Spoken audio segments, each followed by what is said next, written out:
जय महाराष्ट्र. मी प्रदीप वाघमारे. आज आम्ही रायगडाच्या पायथ्याशी आलो आहे.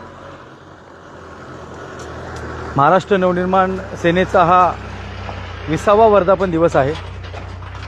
त्यानिमित्ताने मनसे अध्यक्ष सन्माननीय राजसाहेब ठाकरे यांच्या संकल्पनेमधून रायगडाच्या पायथ्याशी एक नवीन सुरुवात करण्याच्या दृष्टिकोनातून महाराष्ट्राच्या उज्ज्वल भविष्यासाठी वर्धापन दिवस आज रायगडाच्या पायथ्याशी घेतला आणि त्याच निमित्ताने सभासद नोंदणीची सुरुवात मनसे अध्यक्ष सन्माननीय राजसाहेब ठाकरे यांच्या शुभहस्ते झाली.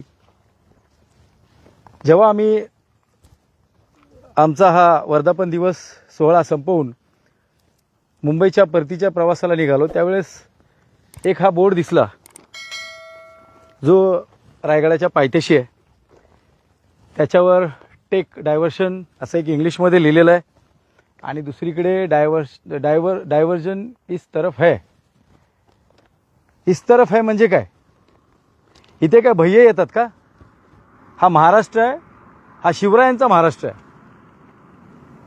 अनेक वेळा हा विषय मराठी आणि हिंदीचा आणूनसुद्धा जर का याकडे दुर्लक्ष केलं जात असेल आणि ठेकेदारांच्या नालायकपणाला आपले जिल्हाधिकारी सहन करून घेत असतील तर ही बाब अतिशय चुकीची आहे.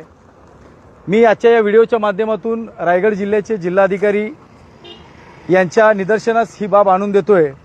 हा एक बोर्ड आहे, परंतु असे किती बोर्ड लागलेत याची आपण चाचपणी करावी. आणि आता महाराष्ट्र नवनिर्माण सेना आपल्या कार्यालयात येऊन आपल्याला जाब विचारल्याशिवाय राहणार नाही. जय हिंद, जय महाराष्ट्र. महाराष्ट्र नवनिर्माण सेनेच्या वर्धापन दिनाच्या दिवशी राज ठाकरे हे रायगडावर गेले होते.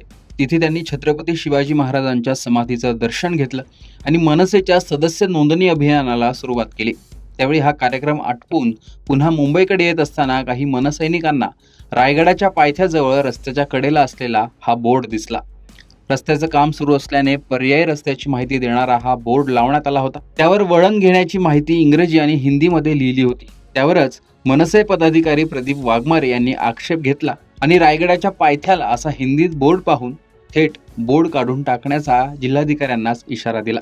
या प्रकाराचा फेसबुक लाईव्ह केल्यानंतर कमेंटमध्येही अनेकांनी या बोर्डविषयी नाराजी व्यक्त केली. त्यामुळे राज ठाकरेंचं रायगडावर जाणं जसं चर्चेत आलं तसं मराठीसाठी मनसैनिकांचा हा आग्रह सुद्धा रायगडाच्या पायथ्याला पाहायला मिळाला आणि त्याची चर्चा होते. एकूणच या प्रकरणाविषयी तुमचं मत कमेंट बॉक्समध्ये सांगा. लोकसत्ताला फॉलो आणि सबस्क्राईब करा.